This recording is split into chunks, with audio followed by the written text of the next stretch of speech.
تخيل كده وانت ماشي جنب نهر في نص الغابة، وفجأة تحس بحاجة كبيرة بتحرك المية. بتبص تلاقي ظل ضخم بيتلوى تحت السطح.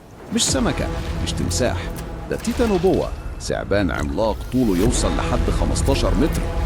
لو بتحب الفيديوهات دي دوس لايك واشترك في القناة بسرعة عشان اللي جاي أغرب وأخطر. التيتانوبو عاش بعد انقراض الديناصورات ووزنه كان نص طن تقريبا. تخيل ثعبان بحجم أتوبيس. العلماء لقوا رؤوس عظيمة في كولومبيا، وبيقولوا إن لما يلف فريسته الضغط بيكسر العظم، وكان بيصطاد التماسيح. التماسيح نفسها كانت فريسة بالنسبة له. لو قابلته في المية هتحس إن الدنيا كلها بتتقلب. ده مش بس كبير، ده سلاح طبيعي مفلت من التاريخ.